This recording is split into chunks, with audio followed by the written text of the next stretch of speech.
बाबू भैया को voluntary exit चाहिए, उनको बिग बॉस छोड़ना है और जिसके लिए वो 4 करोड़ रुपए देने को तैयार है। उस चीज़ से बाबू भैया जलते हैं, चिढ़ते हैं। ये किसी शो के लायक नहीं। मुनव्वर को सारी चीज़ें मालूम है कि किसको कैसे मैनिपुलेट करता है, वो ऐसे बोल देता है Munawwar. Hey guys, welcome back to our new vlog. This is Mohammad Adnan Usmani, you're watching Strange Storm Vlogs। तो गाइज आज हम लोग इंपॉर्टेंट टॉपिक के ऊपर बात करने वाले हैं जो कि बहुत इंपॉर्टेंट है एक यूट्यूब कम्युनिटी के लिए और एक क्रिएटर के लिए। बिग बॉस 17 से रिगार्डिंग है, जो कि सबसे मोस्ट इंपॉर्टेंट टॉपिक और कंट्रोवर्शियल टॉपिक जो बोल सकते हैं, वो कि यूके राइडर भाई बाबू भैया और जोकर बोलूं नहीं बोलता हूँ, जाने दो। इंसान के एक्शंस जो है ना, वो डिफाइन करते हैं कि तुम क्या हो, क्या बनना चाहते हो या क्या बन रहे हो। मतलब ये कि जो तुम बोल रहे हो, तुम्हारे वर्ड्स तुम्हारे एक्शन के साथ अगर मैच नहीं करते हैं तो इंसान वहाँ पे ट्रोल होता है, बेइज्जत होता है, उसका मजाक बनता है। क्योंकि जितनी तुम्हारी कैपेबिलिटी है उसके हिसाब से तुम ज़्यादा बात करते हो ना, तो वो लगता है कि ये आदमी फेंक रहा है, unless and until you prove it. तो ये दुनिया का दस्तूर है, तुमको प्रूफ करना पड़ेगा। और बाबू भैया का हिसाब ये हो गया कि बाबू भैया को वॉलंटरी एग्जिट चाहिए, उनको बिग बॉस छोड़ना है और जिसके लिए वो 4 करोड़ रुपए देने को तैयार है, जो कि देने उनको 2 ही करोड़ पड़ेंगे। फिर भी 4 करोड़ एक नंबर उन्होंने अपने मुंह से बोल दिया कि 4 करोड़ भी देने को तैयार हूँ मैं। बाकी लोग दिख नहीं रहे इस चीज को लेके, क्योंकि क्रिटिसाइज हर कोई हो रहा है। मुनव्वर फारूकी को भी डांट पड़ रही है, वीकेंड के वार पे सलमान खान ने सबको डांटा है। जब कोई गलत कर रहा है वो उनको भी नहीं पता है, तो वो बाहर क्या चल रहा है, क्या पोर्ट्रे हो रहा है, तो उसके लिए वो उनको बताने के लिए वीकेंड के वार पे कि तुम ये यहाँ ये चीज़ें गलत कर रहे हो, या इसके आगे तुमको कैसे ट्राई करना है, तुमको कहाँ से पुश करना है, वो सोचने का काम तुम्हारा है। वो बता रहे हैं कि ये चीज़ें हो रही है XYZ, तुमको समझ में नहीं आ रहा है वो चीज़। बाकी लोगों को ने भी क्रिटिसिज्म लिया है, उनको भी डांट पड़ी है गलत चीज़ें करने की वजह से। वो लोग उतना उस चीज़ को रिएक्ट करके नहीं दिखा रहे, बल्कि उसको इम्प्लीमेंट कर रहे हैं अपने ऊपर। तब जाके वो चीज़ एकदम हल्की लग जाती है बात कि हाँ सलमान खान ने बोला, हमने सुन लिया, उसके ऊपर वर्क कर रहे हैं, बात खत्म होगी यहीं पे। और बाबू भैया ब्रो सेना ब्रो सेना ब्रो सेना ब्रो सेना, सिर्फ ब्रो सेना, मेरी ब्रो सेना को ये बोल दिया, मुझे हर्ट कर गया मेरी इमोशन से, मेरा घर चलता है इससे, ये वो XYZ। मेरे भाई एक बात बता दूँ, मैं क्लियरली एक चीज़ बोलता हूँ, मैं वीडियो जब तक बनाऊंगा यूट्यूब पे तब तक जो 60-70 लोग या 1000 लोग जो भी देखते हैं वो देखेंगे। जब मैंने बनाना छोड़ दिया वहीं पे मेरा किस्सा ख़त्म हो गया। तो यहाँ पे हम ये बोलेंगे किसी XYZ ने ये किया वो किया, तो उसको बात का बतंगड़ बनाना है, हफ्ते भर लेके उसी का रोना धोना करना है, तो भाई तुम करो। अब बाबू भैया का हिसाब क्या हुआ था, अब इनको वॉलंटरी एग्जिट लेने की ज़रूरत क्यों पड़ेगी, क्योंकि वो भी मैं एक्सप्लेन करता हूँ एक एक पॉइंट पर। सबसे पहली चीज़, डे 1 से बाबू भैया ने ये सोच के आए थे कि किसके साथ बात करनी है, किससे नहीं करनी है। चाहे वो बंदा अच्छा ही क्यों ना हो, मुझे अगर नहीं बात करनी है, उसको एनिमी ही बना के रखना है, तो मुझे कुछ भी हो जाए मुझे वो चीज़ नहीं करना। और बाबू भैया कहीं ना कहीं गलत पोर्ट्रे हो रहे थे कि चलो मुनव्वर फारूकी को वो डे 1 से ये दिमाग में रख के आए हैं कि कोई और हो या ना हो, मुनव्वर उनका दोस्त नहीं बन सकता। अब यहाँ पे ये हो रहा है कि हर जगह पे मुनव्वर फारूकी की तारीफ हो रही है गेम में, क्योंकि वो बंदा किसी को एक्सट्रीम लेवल पे ले जाके या चिल्ला के ये सारी चीज़ें नहीं कर रहा है। उसका गेम अगर तुम देखोगे एक एपिसोड, तो मुनव्वर फारूकी कुछ नहीं कर रहा है, पर वही तुम डे 1 से लेके अब तक के एपिसोड देखोगे तब तुमको समझ में आएगा कि मुनव्वर फारूकी ने किया क्या है और कितने स्मार्टली वो गेम खेल रहा है, कि उसका गेम देखने में अच्छा लग रहा है। वो चीज़ बाबू भैया को बर्दाश्त नहीं होती है, उस चीज़ से बाबू भैया जलते हैं, चिढ़ते हैं। और दूसरी चीज़ है, किसी को कुछ अगर दे दिया जाए ना, अंकिता, विक्की, उनके पेरेंट्स से उनको मिला दिया और उसमें बाबू भैया रो दिया कि तुमको मिलवाया, तुमको प्रिविलेजेस दिए जा रहे हैं XYZ। थोड़ा सब्र करो ना। मान लो अगर अब भी उनके पेरेंट्स को बुलाया गया है, तो थोड़े दिन बाद तुम्हारे पेरेंट्स को भी बुलाया जाएगा, फिर किसी और के भी पेरेंट्स को बुलाया जाएगा। ये तो नहीं कि एक ही साथ में सबको दिखा दिया जाए सब चीज़। गेम का भी तो कुछ फॉर्मेट होगा, कुछ रूल्स एंड रेगुलेशन होगा, सारा एक ही वीडियो के अंदर सब कर देंगे। तो आगे जो महीने भर चलने वाला गेम, तो उसमें कंटेंट कहाँ से लाएंगे। मान लो मुझे स्कैम के ऊपर बात करनी है, XYZ के ऊपर बात करनी है, मेरी लाइफ के ऊपर बात करनी है, सब करना है, मैं एक ही वीडियो में सब दिखा दूंगा, सब बता दूंगा, तो फिर चैनल चलेगा। एक वीडियो बन गया 1 घंटे 2 घंटे का, खत्म, मेरी कहानी खत्म, लाइफ टाइम का मेरा चैनल खत्म, तो वो शो भी खत्म। बाबू भैया जो है वो पोर्ट्रे करते रहे, खेलते रहे, उनको समझ में आया नहीं गेम हुआ वो क्या रहा है। और उसके बाद भाई साहब वो खुद जोकर बन के रह गए। ना तुम डांस अच्छा कर सकते हो, ना गाना गा सकते हो, ना तुम्हारी पर्सनैलिटी अच्छी है, कुछ नहीं। पर्सनैलिटी के ऊपर वर्क नहीं किया भाई ने। अभी मैं ये चीज़ बोलना नहीं चाह रहा था, चीज़ बोलूँ ब्रो सेना करके ना रो रहे हो। जो कौन है ये कम्युनिटी के लोग, एक सब्सक्राइबर है जो देखते हैं, उनको पसंद है वो चीज़ें देखना, पसंद मोस्टली क्या है, गाड़ियाँ पसंद है आपके मोटो व्लॉग्स में, आप दिखाते हो, अच्छी बात है, अप्रिशिएट करते हैं आपके कंटेंट को। पर ब्रो सेना करके तुम भाई साहब हफ्ते भर इसके आगे भी तो कुछ बढ़ो। पहले आके बोला मेरे पत्ते जो हैं जब मैं खोलूंगा तो पता चल जाएगा, बाद में बोला कि मेरे पत्ते खुल गए। पत्ते खुलते खुलते भाई की धोती खुल गई, क्योंकि जो चीज़ डिसाइड किया था कि ये इस तरीके से प्लान के हिसाब से चलेंगी, चली नहीं। जहाँ पे बोलना था बोला नहीं, और फिर गलत जगह पे पोर्ट्रे करेंगे। और फिर बिग बॉस ने पूछा कि फिर सलमान खान को बोल रहे, ये बोल दिया, वो बोल दिया, XYZ चीज़ें कर दी। भाई यहाँ पे तुम सोच रहे हो कि अरे किसको उल्टा बोल दिया तो मैं गेम जीत जाऊँगा। और यहाँ पे अभी जाके 43-44 एपिसोड्स के बाद भाई साहब ने बिग बॉस वर्सेस अनुराग कर दिया। बिग बॉस ने मान लो मजाक में एक सार्केज़म में बोला कि बाबू भैया आप ऐसा कर रहे हो कि बिग बॉस वर्सेस अनुराग हो जाएगा अभी। बोलते हाँ बिग बॉस मैं रेडी हूँ। मतलब तुमको भाई एक सार्केज़म समझ में नहीं आ रहा है, एक मजाक तक समझ में नहीं आ रहा है, झेल नहीं पा रहे हो, समझ नहीं पा रहे हो। तो भाई एक चीज़ बताओ, इतने बड़े आप यूट्यूबर हो, हम कहीं नहीं आपके हिसाब से, मैं मानता हूँ उस चीज़ को, बट कहीं ना कहीं मेरे दिमाग में इतने साल से वीडियो बना के ये तो समझ में आ गया कि अब तक क्रिटिसिज्म मिला नहीं है, पर कहीं ना कहीं लोगों को वो चीज़ जब बड़े ऑडियंस तक पहुँचेगी तब कुछ लोगों को मेरी चीज़ें अच्छी लगेंगी, कुछ को बुरी लगेंगी, कुछ को पॉइंट ऑफ व्यू समझ में नहीं आएगा तो भी क्रिटिसिज्म मिलेगा मुझे। तो वहाँ पे मुझे एज अ यूट्यूबर हम सभी को तैयार रहना है कि कभी ना कभी लाइफ में हमको क्रिटिसिज्म मिलेगा, गालियाँ भी पड़ेंगी, क्योंकि जो चीज़ हम करना चाहते हैं कभी कभी उसका उल्टा हो जाता है अनएक्सपेक्टेडली। तो उस चीज़ के लिए भी तैयार है। आप इतने बड़े यूट्यूबर हो, कहीं ना कहीं क्रिटिसिज्म फेस किया ही रहेगा। तो उसमें और ये चीज़ में है, बिग बॉस के अंदर अगर बिग बॉस आपको बार बार बोल रहे हैं किसी चीज़ को, तो आप उसके ऊपर काम नहीं कर रहे हो, बल्कि आप कुछ नहीं कर रहे हो। फिर आप बोलोगे कि मैं जाने को तैयार हूँ, कुछ भी हो जाए मैं 4 करोड़ पे। पहली चीज़ देखो, नुकसान आपका। एक तो बाहर आप निकलोगे तो आप सोचोगे कि मैं अंदर रहता तो थोड़ा कुछ करके मैं अपनी इमेज सुधार सकता था, और अभी आपको पता नहीं है कि बाहर जो है पूरे सोशल मीडिया पे आपको जोकर बना के रख दिया है, और रखा नहीं है, आपने वैसी हरकत की है, आपके जो स्टेटमेंट्स है बोलने के वो है, उसी तरीके से आप पोर्ट्रे कर रहे हो अपनी पर्सनालिटी को। ना जेन्युइनिटी दिख रही है ना वो, बस एक शब्द आपको पता है, यू नो। क्या नो भाई, कुछ दिखाएगा, बताएगा, कहीं स्टैंड लेगा। स्टैंड लेना मतलब ये थोड़ी कि तंबू पकड़ के खड़े हो गए स्टैंड लेके। कहीं सेंस होता है बात करने के लिए, कहीं चीज़ होती है कि किसके ऊपर क्या बात करना है, कैसे बात करना है, चीज़ों को कैसे समझना है। वो चीज़ें हो नहीं रही आपसे। पहले तो आपको समझ में नहीं आया कि गेम क्या है, फिर आप पहले दिखा रहे थे कि मुझे सब गेम समझ में आए, फिर बोलोगे कि मुझे गेम समझ में नहीं आ रहा है, फिर बोलोगे ब्रो सेना का नाटक लेके बैठ गया आप रोने धोने का।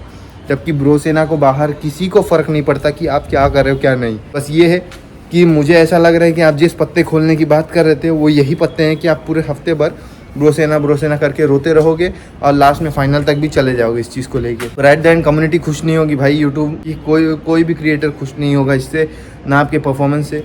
कि आप कहीं पे जा रहे हो किसी बड़े शो में एज ए यूट्यूबर, और फिर वहाँ से आप ऐसे इनवॉलंटरी एग्जिट ले लो और फिर बोलो कि मेरी कम्युनिटी को ऐसा बोल दिया इसके लिए। बल्कि एक बड़ा क्रिएटर वो होता है जो छोटे से छोटी चीज़ भी अगर कोई बोल दे या गाली भी दे देना मुंह पे भी आके कोई, उससे उसको फ़र्क नहीं पड़ना चाहिए। आप हो जो कि ऐसे करके अगर शो छोड़ के जाओगे तो ये बताएगा कि ये बंदा इनकॉम्पिटेंट था, इनकैपेबल, ये किसी शो के लायक नहीं है। कि 4 करोड़ देना कोई भाई छोटी रकम नहीं है, देने के लिए आप दे भी दोगे, ठीक है। यहाँ पे आप आए थे गेम खेलने के लिए, जीतने के लिए, जीतने का सवाल ही ख़त्म हो गया, आपको भागना है। दूसरी 4 करोड़ की बात है, पैसा आप दे दोगे, पर इसमें पैसे का भी तो आप ही का नुकसान होगा ना, क्या सब्सक्राइबर्स का नुकसान होने वाला है इसमें। छोड़ के जाओगे, एक तो जोकर बन गए हो, दूसरी इमेज ख़राब होगी आपकी, तीसरी पैसे से भी नुकसान होगा, चौथा बाहर आने के बाद सब जगह पे आप खुद डिप्रेस्ड हो जाओगे इस सारी चीज़ों को देख के कि कहीं ना कहीं मैं अंदर रहता, इतना सारा चीज़ें अगर मेरे साथ मुझे कहीं ना कहीं लग रहा है गलत हो रहा है, तो आप पहले बैठो, ठंडे दिमाग से सोचो आप किस चीज़ पे कैसे रिएक्ट कर रहे हो, और रिएक्ट कर भी रहे हो तो वो सही भी है कि नहीं है, वो सोचो। आपको क्या लगा कि बिग बॉस में आए हो सिर्फ यहाँ से वहाँ चुगलियाँ करना है, इसकी बात उसके, उसको इसको करके जोड़ना है, ऐसे झगड़े लगाने हैं। और बाद में जब पता चल जाए कि बाबू है ये, तो तुम्हारे पास बोलने के लिए सफाई तक नहीं है उस चीज़ को बोलने के लिए। ये पूरे चीज़ का एनालिसिस है भाई। विक्की को बोल रहे हैं कि बात को घुमाता है, तो वो स्मार्ट है भाई, वो गेम खेल रहा है। मान लो अगर उसने किसी चीज़ को मैनिपुलेट किया है, बोला है, तो आपका काम है कि सब चीज़ को ऑब्जर्व करके चलो कि कौन मैनिपुलेट कर रहा है, फिर उसमें भी आइडेंटिफाई हो जाता है। अब मुनव्वर को सारी चीज़ें मालूम है, विक्की किसको कैसे मैनिपुलेट करता है वो ऐसे बोल देता है मुनव्वर। वही अंकिता ने उसको बोला कि मुनव्वर जो है सारी चीज़ें पहले ही प्रिडिक्ट कर लेता है कि ये इसको ये कर रहा है या इनका ये चल रहा है। नेक्स्ट नॉमिनेशन ये होगा तो उसमें से एलिमिनेट कौन होगा। वो बंदा एक कैलकुलेशन दिमाग में लेके चल रहा है, तब जाके उसको मालूम पड़ रहा है कि हाँ ये चीज़ें हो रही हैं। उसकी कैलकुलेशन सही है, प्रिडिक्शन सही है। एट द एंड शुरू में भी वही विनर का कॉम्पिटेंट था, अभी भी वही है।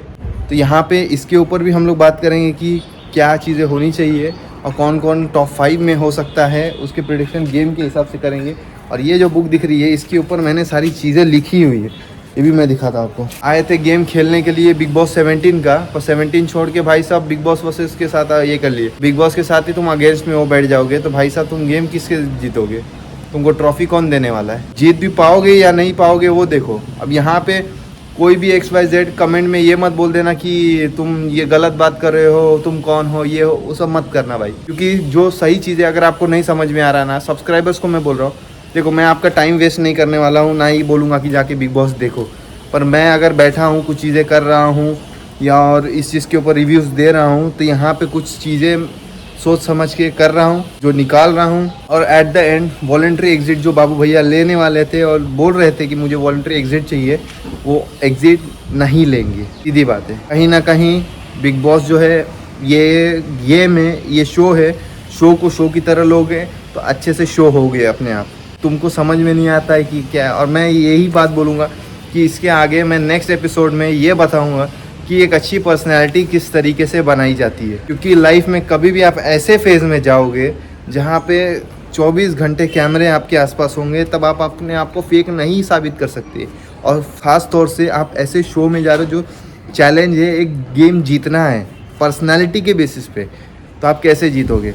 एक यूट्यूबर तो अच्छा बन जाओगे, एक व्यूज़ तो कैसे भी ला दोगे।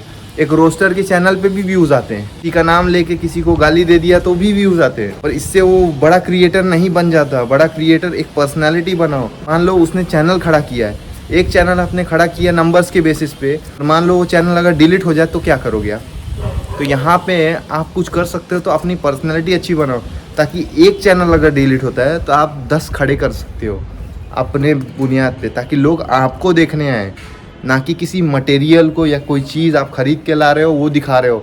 तो लोग वहाँ पे आपको नहीं, आपकी चीज़ को देखने आ रहे हैं। मत जाओ आप चीज़ को। बाबू भैया ने नुकसान किया है अपना, कहीं ना कहीं देखा जाए तो। इससे पहले बाबू भैया एक समझदार इंसान के तौर पे लगते थे मुझे, पर यहाँ पे एक बेवकूफ़ बन के रह चुके हैं, जिनको गेम समझ में नहीं आ रहा है कि क्या करना है क्या नहीं करना है, किससे कितनी बात करनी है, किसके सजेशंस लेने। अभी देखा जाए तो मुनव्वर फारूकी भी तो स्टैंड अप कॉमेडियन है भाई, वो भी तो यूट्यूबर है। अरुण है, वो भी यूट्यूबर है भाई। अरुण ने तो कभी इस चीज़ का ढिंडोरा पीटा नहीं। तुम ही बाहर से लेके आता, मैंने मेहनत की, मैंने ये बनाया वो बनाया, ब्रो से ना खड़ी की। मुझे एक बताओ, वर्चुअल आर्मी की ज़रूरत क्या है। बाकी लोग फैमिलीज़ बना रहे हैं और आप आर्मीज़ खड़ी कर रहे हो। किसके अगेंस्ट आर्मी खड़ी कर रहे हो बताओ। क्या है आर्मी का पर्पज़, क्या ब्रो सेना, क्या पर्पज़ है आप बताओ। एक नाम आपने टैगलाइन अपने सब्सक्राइबर्स को दिया है, जो आपको सब्सक्राइब करते हैं, आपको देखते हैं, आपको चाहते हैं, और आप ऐसे ही बीच में गेम छोड़ने की बात कर रहे हो। और ये गेम छोड़ना है, गेम छोड़ना है, घर छोड़ना है, घर छोड़ना है, मुझे निकाल दो निकाल दो, ये रोते रोते ये फाइनल तक पहुंच जाएंगे। आप पहुंच भी जाओगे, मे बी आप जीत भी जाओगे, पर कहीं ना कहीं एक ऑडियंस आपकी होगी जो सैड होगी कि हमने यूके राइडर को जिस तरीके से सोचा था वो बंदा वैसा निकला नहीं, ना ही उसकी पर्सनैलिटी वैसी पोर्ट्रे हो। किस प्राउड से, किस शब्द से लोग बोलेंगे कि हाँ हमने यूके राइडर को वोट दिया है, वोट देके जिताया है हमने। पूरा इंसान था भाई, कितना अच्छा गेम खेला, पर्सनैलिटी वाला गेम खेला भाई ने, समझदारी से गेम खेला। किसको कहाँ तक किस चीज़ के ऊपर ट्रिगर करना है, किस चीज़ के ऊपर बोलना है, ये सारी चीज़ें फुकरा इंसान उन लोगों ने की। वो भी तो क्रिएटर थे, उन्होंने नाम कमाया बिग बॉस से, और अभी म्यूज़िक पे म्यूज़िक वीडियोस किए जा रहे हैं सबके सब। कहीं ना कहीं नाम बनाना है ना आगे काम करने के लिए। ये अपॉर्चुनिटी है आपके लिए। ये एक सजेशन है मेरे तरफ से कि अगर किसी गेम को या चैलेंज को आपने स्टार्ट किया है, आप खुद गए हो गेम खेलने के लिए, तो भले ही आप हारो जीतो वो बात की बात है, उसके बारे में मत सोचो, पर आप ये तो है एटलीस्ट जीतने की कोशिश तो करो। यहाँ पे कोशिश नहीं, यहाँ पे सिर्फ रोना धोना चालू है। बाबू भैया we didn't expect this things from you. ये आपको समझ में नहीं आ रहा। सलमान खान जो है उनको कहीं ना कहीं समझ में आता है ये, पर जो चीज़ मार्केट में चलेगी उस चीज़ को वैसे ही पोर्ट्रे करेंगे। तो आप अगर जोकर बन के रहोगे तो बाहर आपके जोकर के नाम से ही इमेजेस चल जाएंगे, क्योंकि उसी से उनको अर्निंग होगी, बाकी होगी मीमर्स को। विनिंग मटेरियल नहीं, आप मीम मटेरियल बन के रह गए हो। जो समझो बस बाबू भैया जीतने की उम्मीदें ख़त्म हो गई हैं आपसे। अभी पता नहीं क्यों अब लग नहीं रहा है कि आप जीतोगे। हाँ कहीं ना कहीं पहुंच जाओगे, उसके बाद देखा जाएगा। अगर निकाल दिया तो ठीक है, नहीं निकाला तो और अच्छी बात है, कंटिन्यू करो। मुझे ऐसा लग रहा है कि वॉलंटरी एग्जिट जो बोल रहे हैं वो 2 करोड़ पे करने को तैयार है, वो करेंगे भी नहीं, because it's all a part of game. और जो गेम वो खेल रहे, जो बोल रहे थे कि पत्ते मेरे खुले नहीं हैं, पत्ते मेरे खुले नहीं हैं, ये वही पत्तों की बात कर रहे थे और यही चीज़ करने वाले थे। और आपको ओपिनियंस अच्छे लगे होंगे, सजेशंस अच्छे लगे होंगे, तो देखो और सोचो समझो और एक अच्छी पर्सनालिटी डेवलप करो। मेरे सब्सक्राइबर्स को बोलूँगा मैं, आपको समझदार बनना है, स्मार्ट बनना है और डिफ़िकल्ट सिचुएशन को पहले एनालाइज़ करो कि आप कहाँ जा रहे हो, क्या कर रहे हो और कैसे आपका नुकसान होगा, कैसे आपका फ़ायदा होगा। बिग बॉस छोड़ने पे अगर बीच में ही अगर अनुराग ने छोड़ दिया 2 करोड़ पे करके, तो यहाँ पे सबसे बड़ा नुकसान सिर्फ अनुराग का होने वाला है, यूके राइडर का होने वाला है। अब ब्रो सेना को कुछ फ़र्क पड़ने वाला है इस चीज़ से, ना किसी का पैसा कम होने वाला है कि यूके राइडर अगर छोड़ देगा तो किसी को कुछ नुकसान होने वाला है। ब्रो से लेके अब तक की वीडियोज़ आप देख लेना जितने मैंने वो किए, यूके राइडर को कभी गलत नहीं बोला अपन ने, यूके राइडर गलत भी नहीं है, पर उनके जो एक्शन से जो डिसीजन है वो गलत जा रहे हैं, ये मैं बोल रहा हूँ। आपका क्या ओपिनियन है यूके राइडर को लेके, कमेंट में बताओ आप लोग, क्योंकि ये सजेशंस मुझे भी चाहिए कि आप लोग क्या सोच रहे हैं। मैंने जो देख के एनालाइज़ किया, ये मेरा प्रेडिक्शन, मेरा एनालिसिस है, और कौन जीतेगा कौन नहीं जीतेगा वो हम अलग एपिसोड बनाएंगे उसके ऊपर, कि आगे थोड़ा और चले जाए एपिसोड, फिर हम एनालाइज़ करेंगे कि किसकी पर्सनैलिटी कौन है, कौन डिज़र्विंग लगता है, कौन नहीं लगता है, वो भी चीज़ें करेंगे। फिर एक अच्छी पर्सनालिटी कैसे डेवलप किया जाएगा उसके ऊपर भी मुझे लग रहा है कि ये चीज़ करना चाहिए, क्योंकि हम लोग ये सारी चीज़ों में ऐसे घुल मिल गए ना कि इंसान पैसा पैसा पैसा काम काम काम करके अपना ही नाम ख़राब कर रहा है। सिर्फ स्टे हेल्दी, जय हिंद, दुआ में याद रखना। और अब तक मैं यही बोलूँगा, बिग बॉस 17 का भी सबसे बड़ा मास्टरमाइंड अगर कोई है, मुनव्वर फारूकी है। He is very smart and playing good game. चलो सब्सक्राइब कर दो नए हो तो।